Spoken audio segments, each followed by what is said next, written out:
What's going on, guys? Eric here with driverlineup.com. World's okay steering wheel holder. Throwing this for this. Little party time. Look how amazing this rest area is. She's got all the room in the world to run around, party. Remi, what? What do you want? What do you want? I'll give it to you.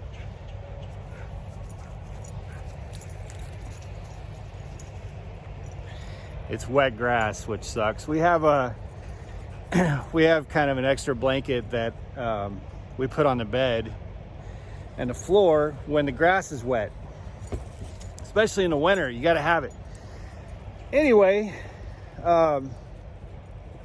so can you make good money with Prime? Well, yes, you can. I had a comment from a former Prime driver this morning, and he went to another carrier. I won't say who. He's trying to brag about the money he's making, saying how it's game changing and it's so much better. And he's breaking down all this math and says the gross to his truck after the other carrier, it's one of these kind of owner op load board type things.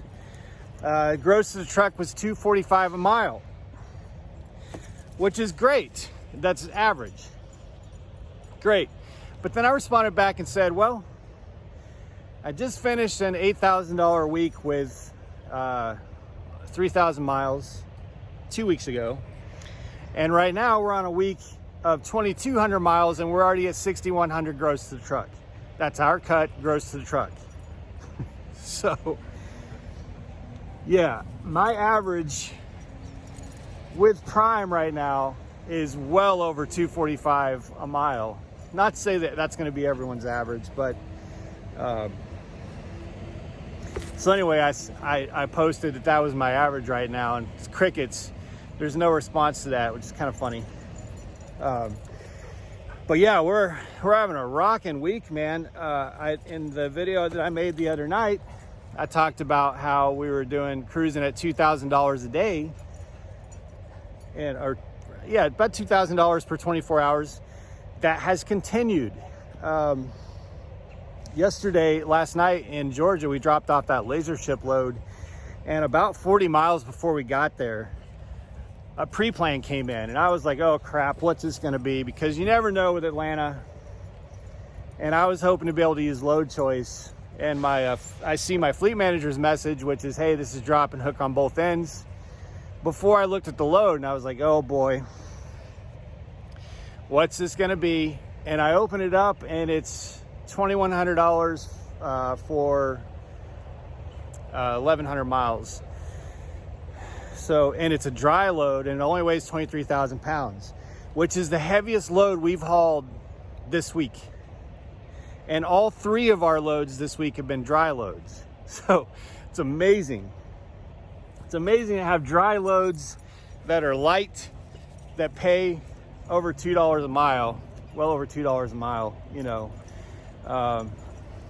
So the winning streak continues, and she'll just chase this all day.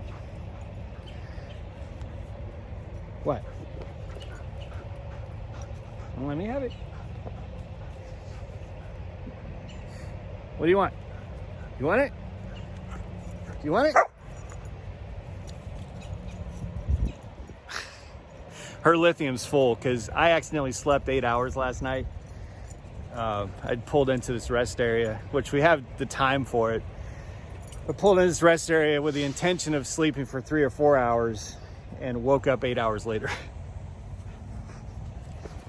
So, but anyway, yeah, we're running really good loads, and I'm excited that it's happening because I got that second truck, and Brad's going home, which means I'm going to pay a little bit for the truck that he's not running, which is fine. I mentioned the other day, we talked about this months ago. He had this planned if the truck wasn't late, he would already been able to run a few weeks of loads. So it's not his fault, you know, but I have to prepare for it. And speaking of that, it reminds me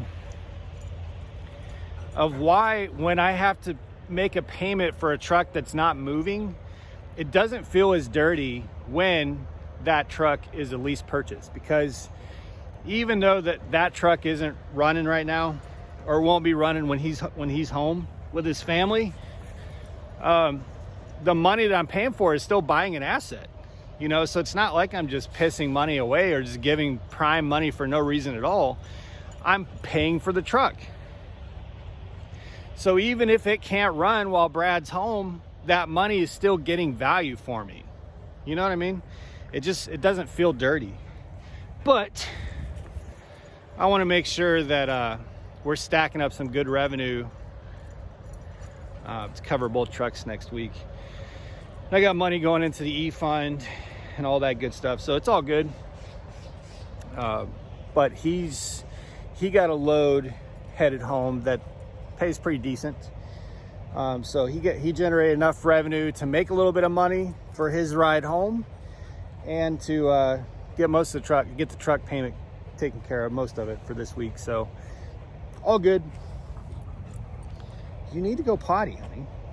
I'm like, hey, the grass is wet, and this is what she does. she's like, I'll just lay on it.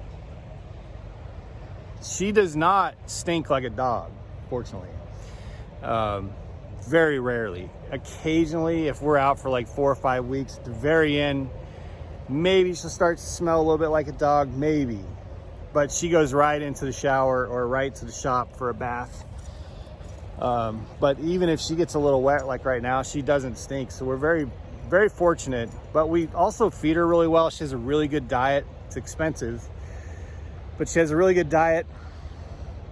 And she gets brushed often. And we also use like some nice conditioners and dog perfumes. Yes, there are dog perfumes when she gets baths. So this is good for her, because once we get back on the road, we need her to go back to sleep. She just had breakfast too. But anyway, that's the update. I've got some things I want to talk about later. But I just want to make a quick video for you guys this morning. I see these comments all the time. Can't make money for Prime. Look, driving for Prime, I don't know how many times I have to say it to you guys who don't drive for Prime or drive somewhere else and keep saying you can't make good money at Prime. I just paid $30,000 cash, no credit cards, no loans, cash, for 2 trucks. I still got healthy bank accounts right now. Still stacking cash running for Prime. So the whole "you can't make money for Prime" thing, I don't know why some of you guys continue to make comments like that. I swear you don't watch the videos. Anyway, I hope you guys are having a good one out there. Be safe, make good decisions, always drive to thrive. Talk to you later today in the next one.